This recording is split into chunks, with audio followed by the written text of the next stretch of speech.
Christopher Steele, the former British spy who fueled an ongoing investigation into President Trump's administration, was a lot more confident of his charges when he wrote his now notorious 2016 dossier than he is today in defending it in a libel lawsuit.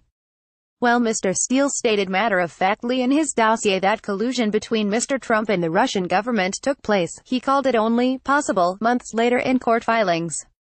While he confidently referred to trusted sources inside the Kremlin, in court he referred to the dossier's limited intelligence. In recent weeks, the dossier of opposition research has taken on added importance in the debate over the FBI and Special Counsel Robert Mueller's investigation into suspected Russia coordination and whether it is biased against Trump people. Congressional Republicans are demanding that the FBI explain how the deeply contested Democrat finance document took on such importance in a major government investigation. Steele wrote 35 pages of memos in which he said Trump aides were part of a vast conspiracy with Moscow to interfere in the election against Hillary Clinton.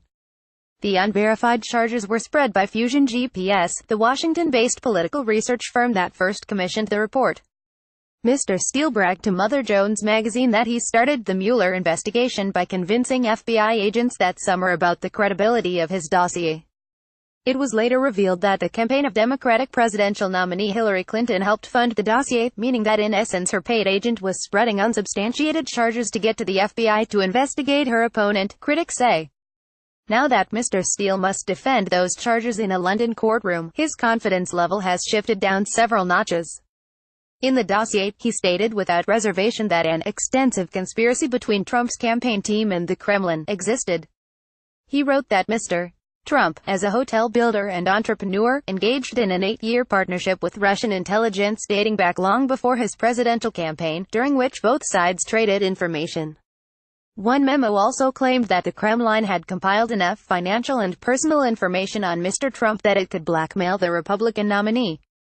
He wrote that Paul Manafort, Mr. Trump's former campaign manager, and a campaign volunteer, Carter Page, in tandem orchestrated the campaign with Moscow to meddle in the race. He also maintained that Michael Cohen, Mr. Trump's attorney, traveled to Prague in August 2016 to meet with Russian President Vladimir Putin's personal staff and orchestrate a cover-up of the campaign's conspiracy. All of those charges have been denied, and none has been confirmed publicly by a press leak or congressional inquiry. Limited intelligence in court filings this year. Mr. Steele isn't as confident as his dossier. He answered questions through his attorney in a libel complaint brought by a Russian entrepreneur, Alexei Gubarev. Steele has accused Mr. Gubarev of being pressured by Russia's FSB intelligence service to take part in against the Democratic Party. In one answer, Mr. Steele refers to the intelligence he gathered as limited. On the charge of collusion by Mr. Trump and his campaign advisors, he now says there was only possible coordination. His answer was to a question from Mr. Gubarev's legal team on the lengths he took to brief American reporters as the fall campaign was in swing. Mr. Steele answered, the briefings involved the disclosure of limited intelligence regarding indications of Russian interference in the U.S. election process and the possible coordination of members of the Trump's campaign team and Russian government officials, at the request of Fusion GPS, the investigative firm hired by Democrats to handle and pay Mr. Steele. The former spy said he briefed the New York Times, the Washington Post, Yahoo News, the New Yorker and CNN in person. He later briefed Mother Jones magazine via Skype. Another indication that Mr. Steele was no longer wholeheartedly vouching for his own findings, he said he told journalists that they may not quote his research.